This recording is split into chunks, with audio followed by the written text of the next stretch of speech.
Bonjour, j'espère que tout va bien chez toi. Sinon, je suis de tout cœur avec toi. Aujourd'hui, les textes nous parlent du mépris. Il y a des gens qui méprisent les autres à cause de leur âge, à cause de leur sexe ou à cause de leur passé. Nous avons des exemples dans le texte d'aujourd'hui où le Seigneur nous invite à arrêter de mépriser les gens. Nous avons tous un passé. Quel que soit notre sexe, c'est-à-dire qu'on soit homme, femme ou autre chose, le Seigneur nous aime tel que nous sommes. Que nous soyons jeunes, plus âgés ou plus jeunes, peu importe l'âge, nous sommes tous enfants de Dieu. Aujourd'hui, c'est la fête de Saint Corneille et de Cyprienne. Je souhaite au passage bon anniversaire à mon frère cadet qui s'appelle Corneille. Dans la première lecture d'aujourd'hui, nous lisons la première lettre de Saint Paul à Timothée, chapitre 4, de versets 12 à 16. À cette époque, Timothée était devenu évêque. Il avait une trentaine d'années. Et Timothée était très intelligent. Il connaissait les Écritures par cœur. Mais Timothée avait un souci pour faire passer la parole de Dieu. Il savait la complexité de la parole de Dieu. Mais comme il était un grand connaisseur de cette parole, il arrivait à tout simplifier pour que tout le monde, même les enfants, puissent le comprendre. Sauf que, en faisant cela, il y a des gens qui disaient qu'il n'était pas assez sophistiqué philosophiquement. Une critique d'ailleurs que j'ai aussi déjà reçue. Les gens qui croyaient que ces sermons étaient trop faciles, limite c'était enfantilisant.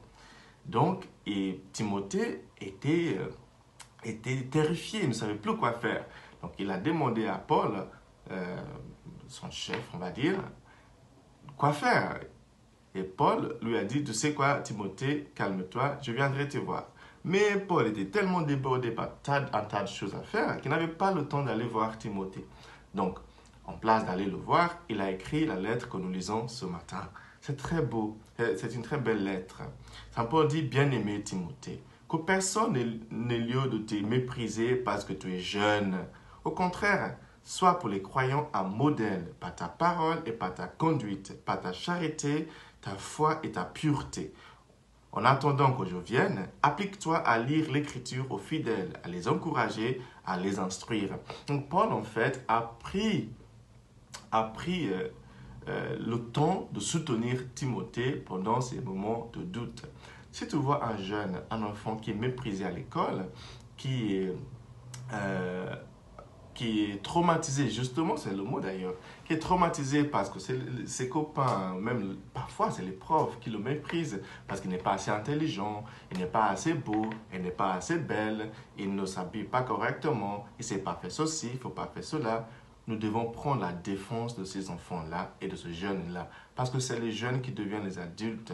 Nous allons tous devenir adultes selon le soutien que nous avons. Donc, prenons le temps de soutenir les jeunes qui sont méprisés à cause de leur âge ou à cause de leur comportement. Maintenant, dans l'évangile, nous avons une situation semblable, mais cette fois-ci, c'était différent. C'est des gens qui méprisaient quelqu'un parce qu'elle était une femme, tout simplement. Et parce qu'elle avait aussi un passé, on va dire, moins glorieux. Mais qui n'a pas de passé parmi nous? Et de quel droit méprisons-nous quelqu'un parce qu'elle est une femme? Dans cet évangile, il y avait un homme qui s'appelle Simon, un Pharisien très riche, qui a invité Jésus à manger chez lui. Pendant qu'il mangeait, il y avait une femme qui est venue aussi rendre visite à Jésus. Elle est entrée dans la pièce, elle a commencé à verser de l'huile parfumée sur les pieds de Jésus et elle l'essuyait avec ses cheveux. À l'époque, c'était un geste de la conversion et d'amour. Donc, elle montrait son amour à Jésus et les hommes là-bas disaient, mais Jésus, s'il était vraiment un prophète, il ne devrait pas s'associer avec cette femme. Non seulement c'est une femme, un rabbi ne touche pas une femme. Non seulement c'est une femme pécheresse, c'est pas possible. Jésus ne devait pas être un bon prophète. Jésus prend la parole, il leur dit, vous savez, s'il y avait un homme il y avait deux créanciers, c'est-à-dire deux personnes qui lui devaient de l'argent, une personne lui devait beaucoup d'argent et l'autre lui devait un pot d'argent. S'il décidait de supprimer les dettes de ces deux, de quel des deux serait plus reconnaissant envers lui? Et ils ont tous dit, c'est lui qui lui devait plus d'argent. Il a dit exactement. cette femme. Tous ses péchés ont été pardonnés. C'est pour ça qu'elle aime Dieu plus que vous, qui prétendez ne pas avoir de péché. Voilà, et Jésus prend la défense de cette dame.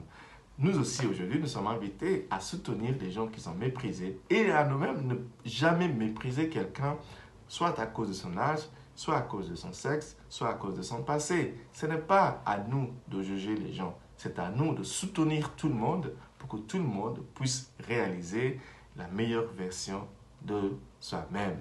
J'espère que toi aussi, tu auras une belle journée aujourd'hui. Et si tu es dans une situation de discrédit, si les gens te méprisent, sache que Dieu prendra ta défense, sache que Dieu est avec toi, sache que ça ne va pas tarder.